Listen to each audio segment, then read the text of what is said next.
பெற்றெடுத்த தாய்க்கும் தத்தெடுத்த தமிழுக்கும் என் முத்தான முதற்கண் வணக்கங்கள். இன்று சிலப்பதிகாரத்தில் நடந்த நிகழ்வை, அதாவது கண்ணகி நீதி கேட்டு மதுரைக்கு சென்ற நிகழ்வை உங்கள் முன் அடித்து காண்பிக்க வந்துள்ளேன். இவ்விடம் காவலர்கள், இவ்விடம் மன்னர், இவ்விடம் அமைச்சர், இவ்விடம் கண்ணகி. காவலரே, காவலரே, காவியும் நீரும் கையில் தனிசிலமும் ஆதிப்பிடி போல வடிவம் கொண்டு ஒருத்தி வந்திருக்கிறாய் என்று உமது மன்னனிடம் சென்று சொல்லுங்கள். உடனே சொல்லுங்கள். சொல்ல மாட்டீர்களா? விலகுங்கள். யார் அரண்மனை காவலர்களை மீறி ஆவேச கோலத்தின் உள்ளே நுழையும் நீ யார்?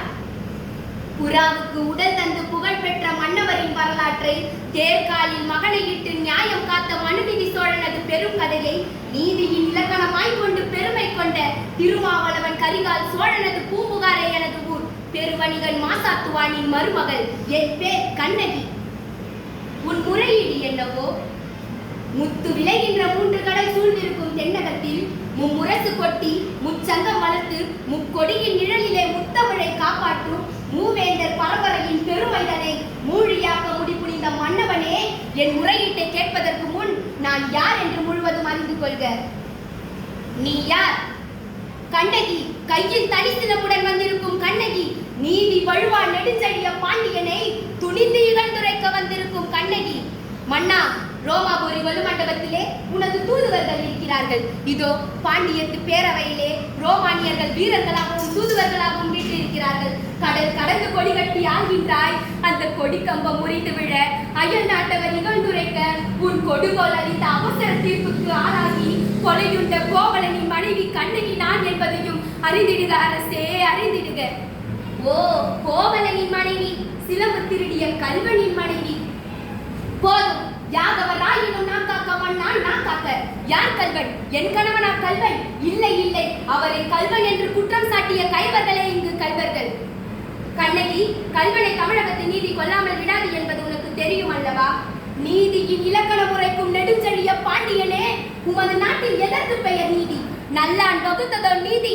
அல்ல அல்ல, வல்லான் வகுத்ததே இங்கு நீதி. அதனால் தான் நான் வணங்குகின்ற தெய்வத்தை, என் வாழ்வு கருவூலத்தை சாவு படுகொழியில் தள்ளிவிட்டீர்கள். கொற்றவனே, குடைநிழலில் குந்தர மூர்ப்பவனே, எண்ணிப்பார், கொலு மண்டபத்தில் விசாரிக்கப்பட வேண்டிய வழக்கு கோயில் மண்டபத்தோடு முடிவானதே. சிந்தியுங்கள், சிந்தியுங்கள். குற்றவாளியின் மறுப்புகளுக்கு மதிப்பு கொடுக்காமல் கொலைபாலின் வேலை அவ்வளவு அவசரமாக நடைபெறுவானே. இதற்கு பெயரா நீதி? இதற்கு பெயரா நேர்மை? இதற்கு பெயரா நியாயம்? இதற்கு பெயரா அரசு? உமக்கு பெயரா அறம் காக்கும் மன்னன்?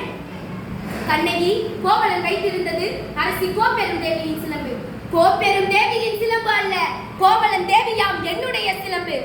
நம்ப முடியாது என்னால். நீ யார் நம்புவதற்கு? உன்னை யார் நம்ப சொல்கிறார்கள்? உன் மீது வழக்குரைக்க வந்தவள் நான். குற்றவாளி நீ. நான் குற்றவாளியா? ஆம், நீ குற்றவாளி.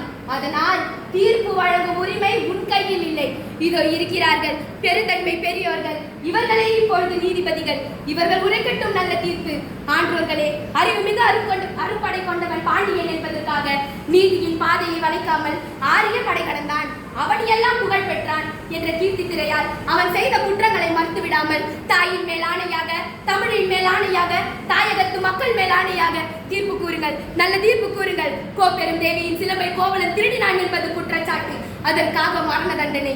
அது ஆராயாமல் அளித்த தீர்ப்பு. அதற்கு மன்னன் பொறுப்பு. இது என் வழக்கு. வழக்குக்கு என்னம்மா ஆதாரம்? ஆதாரம் இதோ இந்த சிலம்பு. இதற்கு இணையான மற்றொரு சிலம்பை தான் என் மணவாளன் விற்க வந்தான். மா பாவிகள் அவரை கொன்று குவித்து விட்டார்கள். அப்படியானால் தேவி அணிந்திருக்கும் சிலம்பு? அவைகளின் ஒன்று என்னுடையது. தேவி அணிந்திருக்கும் சிலம்புகளின் ஒன்று உன்னுடையது என்பதை நிரூபித்து காட்டுவாயாக. மெய்ப்பித்து என்ன பயன்? இறந்து போன என் கணவனை எழுப்பி தருவீர்களா? வெட்டுண்ட தலைதனை ஒட்டி தருவீர்களா? முடியாது உங்களால், முடியாது உங்களால். ஆனால் உயிர் போனதால் தொங்க விடப்பட்ட என் அத்தானின் தலை போல் உங்களுடைய தலைகளையும் தொங்க விடுகிறேன். நீதி போனதால், நேர்மை போனதால், மானம் போனதால் மதுரை பாண்டியா, உமது மனைவியின் பழைய சிலம்பில உள்ள பரல்கள் முத்துக்களா மாணிக்கங்களா? முத்துக்கள், அதுவும் கொற்கை முத்துக்கள். என்னுடைய சிலம்பில் உள்ளவை மாணிக்க பரல்கள். அப்படியா தேவி? பார்ப்போம். பார்த்தாயா முத்துக்களை? மற்றொரு சிலம்பு.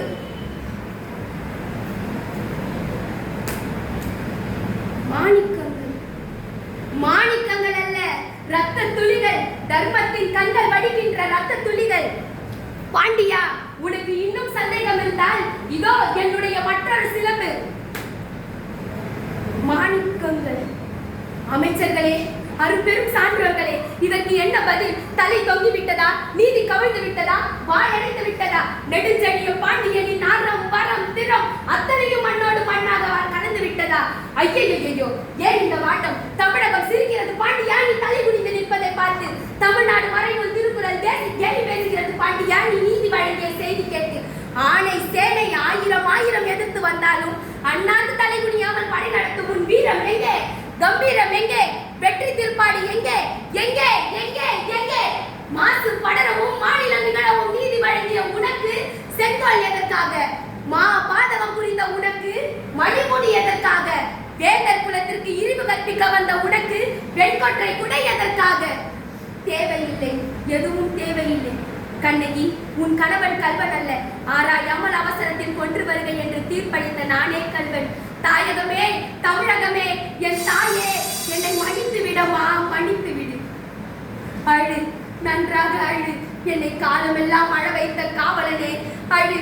என் காதலனை, என் கண்ணாளனை, என் கண்ணிறைந்த மணவாளனை துடிக்க துடிக்க கொன்று விட்ட பாவி அழு, அழு, அழியட்டும்.